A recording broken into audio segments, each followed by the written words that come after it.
Hi, everybody, and welcome to the first ever HRC New England Community Conversations. This is a place where we sit down with people from all across the LGBTQ plus community to talk about the great work that they're doing to drive a positive experience for queer people in New England and beyond. My name is Goldstein-Mahon. I'm one of the Board of Governors for the HRC New England, and I'm so excited to be your host today. Even more than that, I am so excited to introduce to you our guest today. He is a triple threat in every sense of the word. He is a singer, an actor, a dancer, a teacher, a bona fide star. You may recognize him from his work on Broadway or in London's West End, where he starred in shows like Kiss Me, Sparrow Boys, Chicago, and his one-man autobiographical show, Triple Threat. Please join me in extending a warm HRC New England welcome to our guest, Mr. James T. Lane. Hi, James. Hi, thanks for having me. Thank you for joining us today, all the way from New York City. That's right, Queens. Yes. Oh, well, I'm a big fan of yours personally. We were just talking before this started that I have seen so many of your shows, and you really are just a star in every sense of the word. So what a great way to start the interview, right? I love it. Would you want to share a little bit about your start getting into Broadway and musical theater? Is it true that you started just from watching Phantom of the Opera as a little boy? Well, that definitely was like, hey, there's this musical theater thing that's happening that people have jobs, and they do. Yeah, that was definitely the kind of like, is there a career in this? But I went to an elementary school for the performing arts, which is very rare, and started dancing at 6 or 7 years old. And then that led to a music school where we did musicals, had all the music theory and all of that good kind of training, choir and all of that stuff. And then I had a little bit of college, but I left school to go to work. But, Blockbuster Video had the musicals on the wall. And I saw like Sweeney Todd and Pippin, and I was like, what is this thing that they're doing? And I really want to be a part of it. So the Phantom was the start. Oh, so I always say this, it's important. I figured out when I was young that there was a African-American Phantom, a guy by the name of Robert Guillaume. And he opened the Los Angeles company of the Phantom of the Opera. And when I found that out, I thought, oh my goodness, I can do it too. So I really think that's important to mention. Yeah. Love that. Representation is so important. Absolutely. Mm. And I've got to tell you, I saw you over the summer in your one-man show, Triple Threat, which, by the way, if anybody else online has seen it, if you have not, it was tremendous. It was wonderful. And it is your autobiography. It's the journey of you going from a young man to early 2000s to where you are today. And it was just chock full of vulnerability, just so much courage on stage. For folks who aren't totally familiar with you, James, and your story, would you mind sharing a little bit about what Triple Threat is? It is a few things for me personally as an artist. I think Triple Threat came from a place of being an older man in show business and looking around and not seeing many places that I could be authentically myself with the skills and the tools that I have, and that would reflect me culturally. Like on the stage. It is definitely the effect of kind of that kind of meditation with these things that I have. Where am I going to go? If I'm not in The Lion King or Hamilton, which don't represent me culturally, but ask people who look like me, where am I going to go? But Triple Threat, the story is about a young kid who has talent, who at a very pivotal moment in his life where I found out that my father wasn't my father and there was sexual abuse in high school, I made a turn, and that turn led me to reach towards drugs and alcohol and to kind of cope with my life at the time and the trials and tribulations of having talent, but having the monkey on your back of addiction and kind of getting through to the other side of that while navigating the performing arts and all that comes with it, the ins and outs of being Black and gay and an addict. And I take you from the streets of Philadelphia all the way to the heights of Broadway and beyond. So that's what the show is about. But in the style of John Leguizamo, Whoopi Goldberg, Anna Devere Smith, Lily Tomlin, I play about 20 different characters on stage and in projection and in voiceover, and they're all me. And it's a journey on the stage. There's nowhere to run, nowhere to hide. It's just me from start to finish. So it's the hardest thing I've ever done and the most artistically fulfilling. Yeah. And those characters include, if I remember correctly, your mother. Yeah. So it's a diverse group of characters that you play through all parts of your life, growing up in Philadelphia to where you are today. Yeah. My mother, teachers, friends, other addicts, people in jail, casting directors, abusers, all of them. Everybody's represented in the life. Yeah. And I heard that you originally weren't going to write Triple Threat, the story of you. You'd originally started to pen a story about somebody else, another famous person. And David Land, the theater producer, said something that I found to be so simple and so powerful, even outside of the context of Broadway. And tell me if I'm getting this right. He said, I want to hear your story. Tell me about, is that right? That's it. Yeah, I'm interested in you. And nobody had ever said that to me. Who are you? Mm-hmm. I find you interesting. I was like, caught off guard. And he said, do you write? And I said, no. And he said, well, if you were to write, what would you write about? And I've thought about a lot of things. But then I just started, being free of drugs and alcohol for 18 years. There's a lot of relaying of my life story in various places and spaces. And I just started writing experiences that I had. I started writing them down and gave it to David to read. And he was like, this is you. And that's not the person that I see. I see this very kind of happy, satisfied, or I see this light about you. What I'm seeing on this page is a lot of trial and tribulation. Keep writing. And that turned into a commission from the young Vic, which turned into Triple Threat 8 years later. So it takes some time, y'all. Takes some time. Oh my goodness. What a great question. It's so simple, but especially for people who are marginalized, multi-marginalized, whether you're a queer person, whether you're a Black person, for somebody to say, I don't want to hear that story about this other person you're writing. Tell me your story. How did that feel for somebody to just really take a keen and sharp interest in you?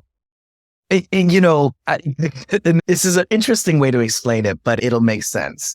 So The Rock, multi-million-dollar movie star, mega movie star, he did this movie called Hercules, right? And in the movie Hercules, there's a supporting character who's like a mystic that works with him throughout the movie. He keeps on saying to Hercules, who are you? Who are you? You're not stepping into who you are. You're denying, because he was like a marauder. He was like doing things, but not really stepping into his power. Not to compare myself with Hercules, but it kind of applies to anyone if you aren't really stepping into your true power, who you are. Mm-hmm. And for anybody who's marginalized, coming from where I came from, the story that society is constantly telling you is that your story is in support of another narrative. And you hear that all the time. You see it in movies, you see it in film, you read it in books. You are just a sliver of a story, or a sliver of a character in somebody else's story. And David Land just gave me the space and he called it out of me. And I began a process of writing because I really didn't know if I wanted to tell that story. It took all that time to get to the place where it was ready to show a New York City audience. So it's a really powerful feeling. It starts out as a whisper. I cannot tell you, Will, how many drafts of the script there were. I mean, there must be over 100 drafts. Wow. I mean, and throughout the pandemic, 100 drafts. But the pandemic was the past 3 years. So there was any more drafts. You just stop counting. But it is such a powerful feeling, grabbing a hold of that baton and then really running with it. And then you don't realize your own potential until you step into it.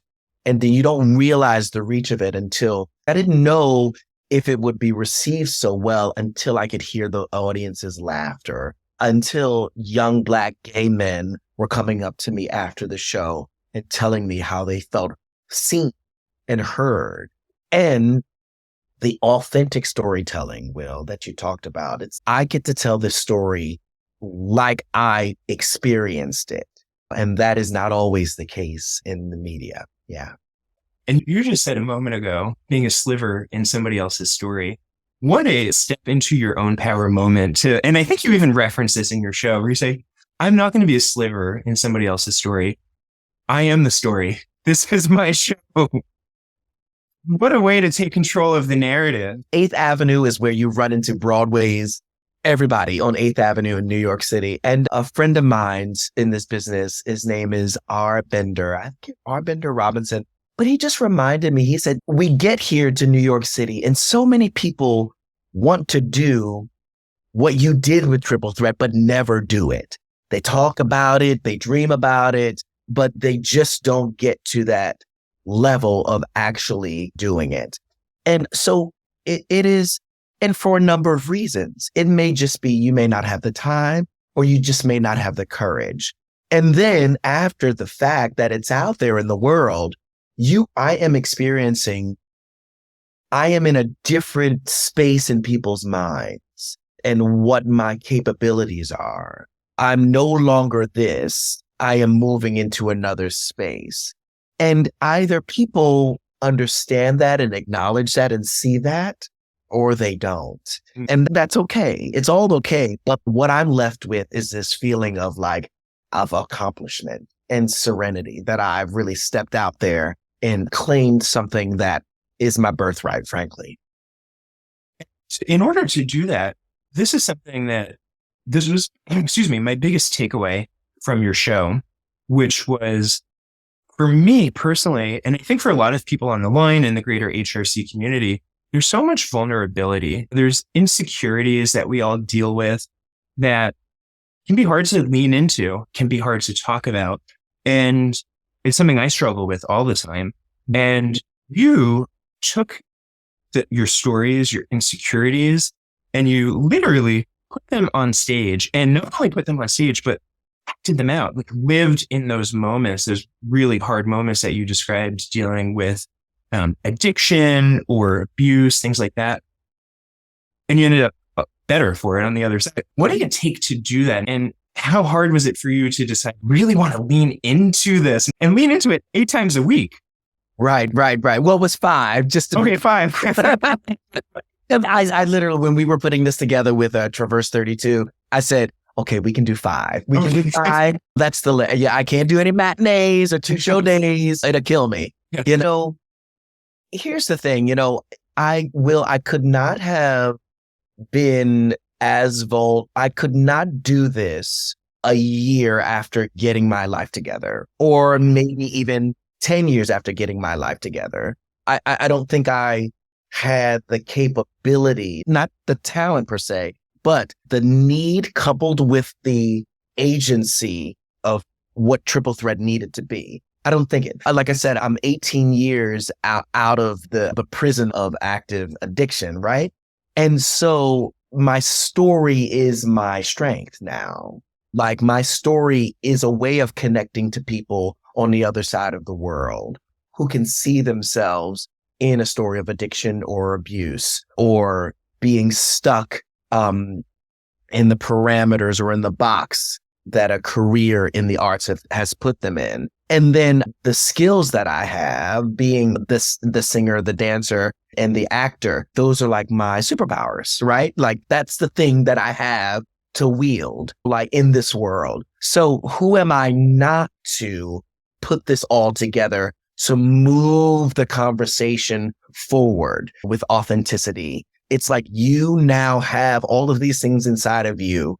It is now your job to move the ball forward. It's staring you in the face. The ache inside of me that I felt even moving out of the ensemble. Like I said, I have to move forward to do principal roles because it hurts too much to stay where I am, and that's why Triple Threat is here, because it's like the ache of staying complacent is just too unbearable. Yeah. That was a great line. I'm going to write that down. And I have to say, congratulations, 18 years of being clean and sober. That is quite an accomplishment. Thanks. One of the things that I found really striking, previous to seeing you over the summer in Triple Threat, I'd seen you also in the spring because you starred alongside Jinx Monsoon from RuPaul's Drag Race. You starred in Chicago, filling in for folks like the footsteps of Jerry Springer and Usher. Did y'all know that Jerry Springer and Usher also played Billy Flynn at Chicago on Broadway? And I think there's been like, I don't even know, but I mean, maybe I don't even know how many Billy Flynns there's been, but the show's been running for 26 years. So you can imagine. I was struck by the juxtapositions. Billy Flynn is strong attorney, lots of bravado. And I think there's probably a lot of folks who maybe saw you in that role as Billy Flynn and could probably say to themselves, I can't imagine this guy having troubles. The journey that you told in Triple Threat, people witness you from yourself in Ancient Crowd, Kiss Me Kate, things like that. I think it would be hard for people to imagine, gosh, there's quite the journey to get to what I'm seeing today. So why, in addition to some of the reasons you shared your personal journey and growth, why is it important for you to kind of share that with other people? And perhaps what's the reception you've gotten from fans, from the Broadway community now that you've really leaned into that story? Well, they see this smile, they see these cheeks, and they think this guy has probably always had it made, and also with the moniker a song and dance man. So, I had people come to see the show and they saw Triple Threat and they see my face and they think that it's going to be more of Richie Walters in a chorus line or Billy Flynn. And they were gobsmacked to find out that there was such a journey there. And, the truth of the matter is we all have a story. We all have things that we've gone through. Mine just deals particularly with addiction and abuse and getting through to the other side of that. But it is so important to break down the barriers of kind of judging people on how they seem. We're human beings. We all have stuff, that we get through. And like I said earlier, it's the connectors. It's what makes us all human. So it's important to get that message out there. And particularly in my, personally, for young Black gay men in the arts. Like I wanted to say shit happens and it's terrible. I didn't grow up with a dad and I had teachers who took advantage of me and I had an addiction that really kicked my ass.